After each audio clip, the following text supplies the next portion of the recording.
folks, it's Mary, aka MercyTriumphs, and this is Slow Crochet. This is episode 066, but it's actually my 100th video. So a while ago, I decided to only number my kind of podcasty videos, and I still would do other things like yarny philosophy or trips to yarn shops or things like that. I just wouldn't number all of those. So this is my 100th video, and it is a milestone, and I'm really happy to share it with you. I've also hit another YouTube milestone in terms of number of subscribers. So what I actually want to do is a little Q&A. So before I get into all of the yarny goodness, the things that I've been working on and crocheting this week, I want to give y'all an opportunity to ask me kind of anything that you might want to know. I have done a little video answering some of my typical questions. Why do you call yourself MercyTriumphs? Why did you start this channel? Things of that nature. I have that video. I did that around 1,500 subscribers, something like that. And I'll have that linked below. But I want to open it up to answer your questions. So please go ahead and leave those questions that you have for me in the comment box below. And in the next couple of weeks, I'll put together a video answering some of those questions for you. So thank you so much for getting me to this milestone. I really do appreciate it. And I know I say it at the end of the videos, but I want to say it here now. I so do appreciate y'all just coming along with me on this little YouTube adventure, this creative outlet, this way to connect with folks and get to share my joy in crochet and all the other kind of yarn related things that rattle around in my head. It makes such a difference to me that I have people that I can talk to about this kind of stuff. It just makes my day getting to spend some time with you. And it really is such an honor that you'd want to spend your time with me. I don't take that for granted. It really is quite profound. So thank you so much for all of your support of my channel up to this point. And yeah, you're amazing. So thank you. All right. As exciting as that is, I really want to share with you some things that I finished and that I'm working on this week, which is what these kind of weekly podcast updates are. Let me go ahead and show you my ultimate favorite.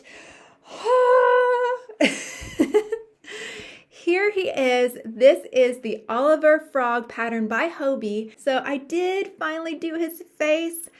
Cassandra, I did try to follow your eye tutorial, but I just didn't think he needed like the eyelashes. And because his eyes were so small to begin with, I just thought, let's just do one side of it and make him a little spunky there. I love how he turned out. I love how this guy turned out. And would I do something like this again? Probably, but only for a very special person. So I have been having y'all hang in suspense, knowing that this is not Oliver Frog. He is indeed a toad, and his name is Timothy. This is Timothy Toad. And now that he's finally done, he's all stuffed, he's happy. He even has some beads as some stuffing in along with the polyfill. What I learned, I think from Lisa over at Happy to Hook Creations, she suggested taking an old sock and filling that with some yarn scraps or something like that, and using that to help with the stuffing.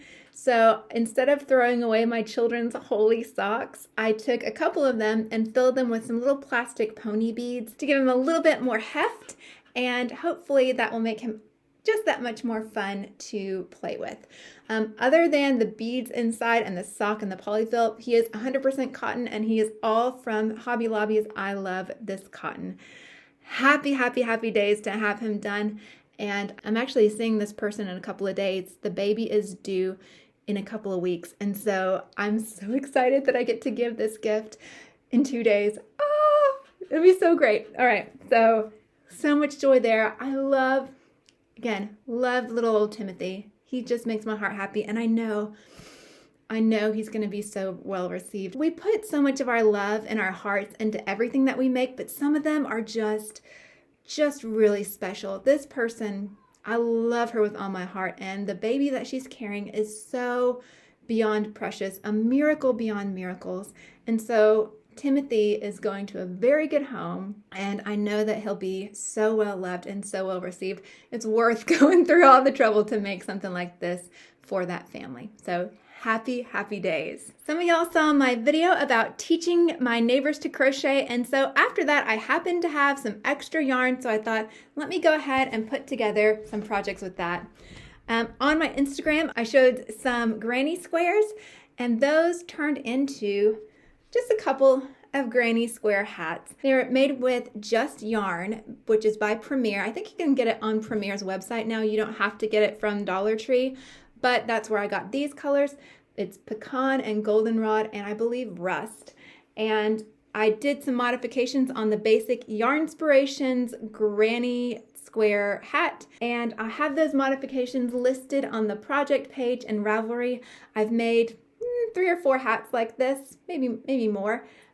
Love how they turn out, and because I did 3 colors this time, I did just carry the yarn all the way through, and so there is a line of floats, but it shouldn't be that big of a deal. I tried to anchor it pretty strongly. So happy how these turned out. These will be donated. I'm adding those to the pile of things that I'll donate when the weather turns cold again. So those are actually all of my finishes this week. Everything else is just works in progress. I'm going to show you one project that I have started now that I'm done with Timothy Toad. I've started working on a blue oval. This is actually a Pokemon, and I plan on doing a dedicated video to this Pokemon. You'll hear more about him. I'm making him using Lion Brand Basic Stitch Anti-Pilling. It is a 4-weight yarn. It comes in 185 yards or 170 meters, and it's 3.5 ounces, 100 grams. It's 100% acrylic and washable. This one I picked up at Joann's. I don't think there was an extremely good sale going on, but I picked it up for the color and needed to match the Pokemon, and it is the color Deep Denim Heather. So just got the one skein. I am working my way through this pattern. I'll have it listed in the description box, and it is for a Heracross. This is not the first Pokemon that I have crocheted. I've made a couple of others in the past, but this one is definitely with purpose and has a lot of components involved. So I am reflecting some on this whole process, and I will again have a dedicated video to that coming up soon. So Heracross in progress. Another project that I did start this week was using some more of the extra yarn I had from my teaching my neighbors to crochet. I already had this color of brown, dark taupe rather, but I had supplied everyone with some peaches and cream cotton, and I decided after seeing Amy over at Amy Loves Yarn, she had done a review of a crochet kit for a granny square bag. Super cute, and I thought, you know what, let's just go with it. Like, who doesn't need a granny square bag in their life? And I don't have a granny square bag in my life, so I thought, what if I used this brown color and the kind of oasis color and then that cream color and started up some granny squares. So I have 3 so far, and they are just little flower granny squares. And I love how subtle they are. They are not screaming in your face. They're not over the top. They're almost like after the sunflowers have started to fade and you're kind of fading out, right? It's got that kind of antique feel to it.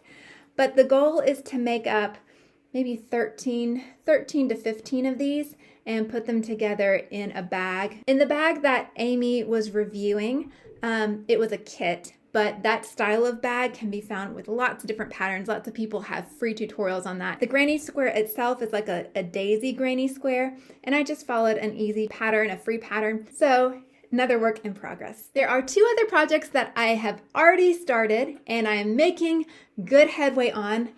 The Up and Down Pullover by I Need It Crochet. Let me pull my size I 5.5 millimeter crochet hook out of there. Here is that sweater so far. I have the front, I have the back, and what I need to do is measure out where I'm going to stitch it up and how big I want the armhole to be. The pattern does ask you to measure your arm at a couple of different places, so I need to make sure that I get those measurements correct. But after I do that, I'll just sew up the sides and start those arms, and then it'll only be a matter of all of the ribbing around the neckline and the waistband and the wrists, and this thing will be as good as done. I'm so happy that this is coming along as quickly as it is.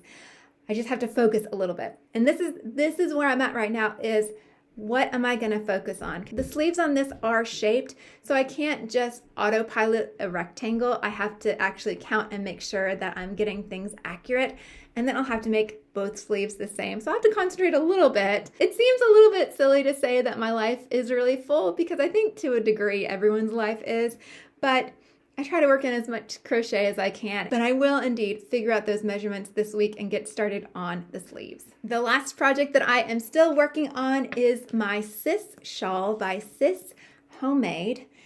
And here's my success so far. So I've gotten through the solid navy of this cake, and it's starting to get just one strand of yellow. So out of those 4 strands, one of them is now yellow, and soon it will turn into 2 yellow and 2 navy, and then eventually fade out.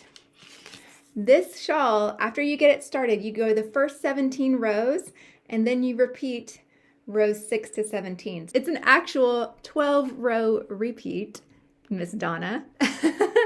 She'll be linked below. I am loving how this is turning out. This has a little bit of a feel of a pineapple stitch to it, but it's also interspersed with some solid eyelets throughout it. So it doesn't have those big, thick stripes of double crochets. It does keep it interesting. And to be honest, even though it's a 12-row repeat, I mean, I have it printed out, and I just have my paper clip that's gonna sit on the row that I'm working on. Now, I printed this double-sided, and so it's super small, and I just wanted to save paper, but I think it would be pretty easy to keep up with. Just move your paper clip down to what row you're on and continue those repeat cycles.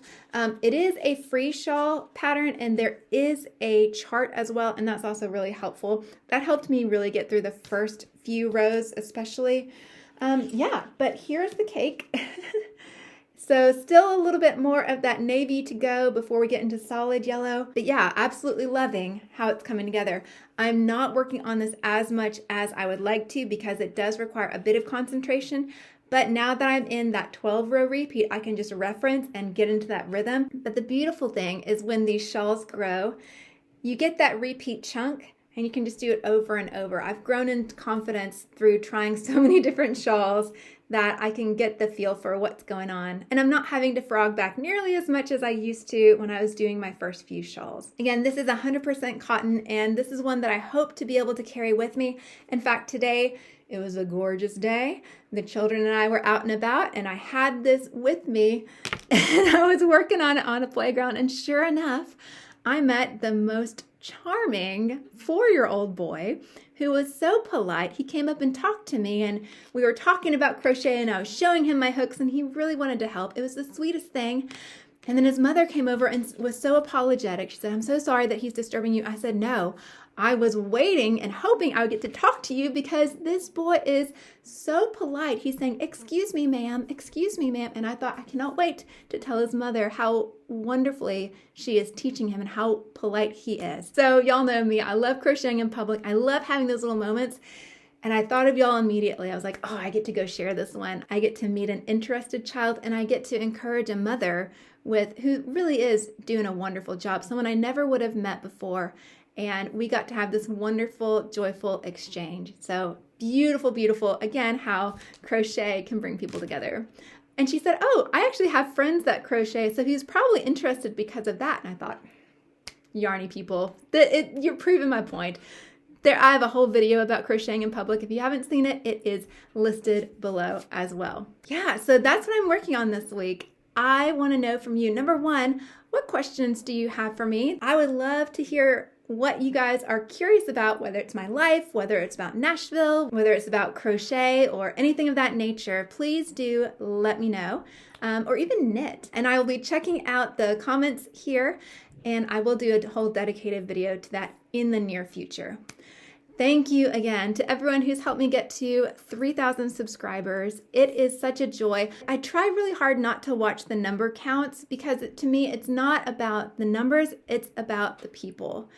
I'm doing this because I actually want to add value to your life, and I want you to feel encouraged and inspired, and to have someone to watch that you enjoy watching. I want to be another option in the sea of YouTube or the sea of media out there. I want to provide value to you. So the fact that you found value in this is more than enough for me, and I'm just honored that you're spending some time with me here today. You are wonderful, and I'm so thankful for you.